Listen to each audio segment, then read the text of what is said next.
Indians को खुद को कन्विंस करना पड़ेगा अपने आप को डिस्कशन के बाद कि ये वासुदेव कुटुंबकम जो है एक सशक्त नैरेटिव है। सर, एक इंटरनेशनल कॉन्फ्रेंस हुई रशिया में, वालदाई डिस्कशन क्लब, जिसमें आपने भी पार्टिसिपेट किया। पुतिन साहब ने वहाँ पे उनके व्यूज़ रखे। Sir, I we want to understand कि रशिया के जो पॉइंट ऑफ व्यूज़ है on this discussion, do they resonate with Vasudhaiva Kutumbakam, या फिर how they are pursuing the future of the world? जी हाँ, देखिए ऐसा है कि रशिया की जो थिंकिंग है वो पहले बड़ी यूरोसेंट्रिक थी। अब वो है थोड़ा पिवट टुवर्ड्स ईस्ट जा रहा है, क्योंकि उनको लगता है कि जो वेस्ट से जो उनको मिलना चाहिए था वो नहीं मिल रहा। वेस्ट ने उनको एक तरह से, वो उनका अपना व्यू है, वेस्ट ने उनको एक तरह से नकार दिया है और वेस्ट ने बल्कि सैंक्शंस लगा दिए। सो उससे वो बड़े नाराज़ हैं और वो कहते हैं कि जो यूक्रेन वगैरह का है इसका एक बड़ा ही डिस्टॉर्टेड व्यू वो वेस्ट दे रहा है। तो उनको लगता है कि अब वेस्ट से हमारा डीलिंग नहीं होता, तो उनको अब ईस्ट में पिवट, इसका मतलब है चाइना, इंडिया और कुछ और पैसिफिक देश कंट्रीज हैं, plus Africa, middle east etcetera. तो एक तो उनका ये है। दूसरा ये है कि वो अपने आप को अब एक सिविलाइजेशन स्टेट कहने की बात कर रहे हैं। वो ये कहते हैं कि हमारा 1000 साल का इंडिपेंडेंट एग्जिस्टेंस था और रहा है। हमने यूरोप के साथ बहुत डील किया, यूरोप उनका है, लेकिन यूरोप हमारी अंडरस्टैंडिंग जो है वो दिखा नहीं रहा।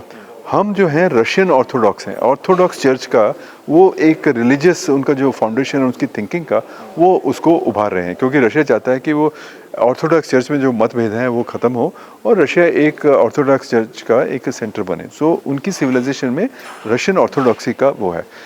लेकिन एक उनका एक बहुत बड़ा एक बिंदु जो उनकी उभर के आ रहा है वो है मल्टीपोलर वर्ल्ड का।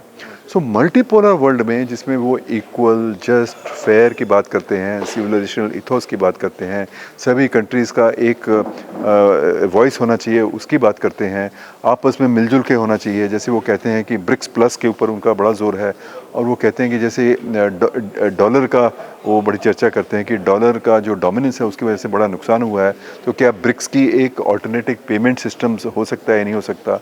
और फिर ये जो शेयरिंग वाले बात है, जो टेक्नोलॉजी शेयरिंग है या ट्रेड में आपस में बातचीत करना है, सो इसमें से कई ऐसे आइडियाज़ हैं जो कि एक हमारे वसुधैव कुटुंबकम के साथ मिलते हैं, लेकिन ये एक सुपरफिशियल लेवल पे अभी है, क्योंकि कोई ऐसी बातचीत हमारी उनके साथ गहराई से हुई नहीं है। लेकिन ये ज़रूर है कि वो जानते हैं कि इंडिया के साथ वो डील करना वो चाहते हैं, कर भी रहे हैं। और वो ये कहते हैं कि जैसे इंडिया में बहुत सारी कल्चर्स हैं, बहुत सारी डाइवर्सिटी है, हमारे यहाँ भी बहुत लैंग्वेजेस हैं, डाइवर्सिटी है, कल्चर्स हैं, रिलीजन हैं, और हम सबको बराबर चाहते हैं और मिलजुल के रहना चाहते हैं, इंक्लूसिव है। तो ये हम सब उस तरह से बातचीत हो सकती है। तो वो चाहेंगे कि वासुदेव कुटुंबकम पर एक कोई सीरियस डिस्कशन उनके साथ भी हो। तो हो सकता है कि रेजोनेट करे। एज ऑफ नाउ थोड़ा अर्ली स्टेज है to say that, but correct. Sir, अगर वसुधैव कुटुंबकम के पॉइंट को ही आगे ले जाए तो इंडिया के लिए क्या एक चीज़ आप देखते हैं which is a highest challenge, biggest wall to climb to achieve this goal of वसुधैव कुटुंबकम? ऐसी कौन सी एक चीज़ आप आइडेंटिफाई करना चाहेंगे? अगर मैं एक चीज़ आइडेंटिफाई करूं, केवल एक चीज़, पहले तो इंडियंस को खुद को कन्विंस करना पड़ेगा अपने आप को डिस्कशन के बाद कि ये वासुदेव कुटुंबकम जो है एक सशक्त नैरेटिव है। मोदी जी ने कोशिश किया है, गुरुजी भी कोशिश कर रहे हैं और भी कुछ लोग कर रहे हैं, लेकिन अभी लोगों में ये कि वासुदेव कुटुंबकम एक यूटोपियन आइडिया है। कैसे आप डीडॉलराइज कर सकते हैं, कैसे आप ये जो आप कह रहे हैं अन्याय और एक्सप्लॉयटेशन की बात है, इसको कैसे दूर करेंगे। लोग तो लड़ाई झगड़े हो रहे हैं, कैसे आप इतना वायलेंस हो रहा है उसको एक वासुदेव कुटुंबकम के ज़रिए, जो कि एक यूटोपियन आइडिया है, ऐसे लोग कहेंगे। तो पहले अपने आप को एक कन्विंस करना बहुत ज़रूरी है। पहले सबसे बड़ा ज़रूरी है कि अपने आप को कन्विंस। हाँ जी।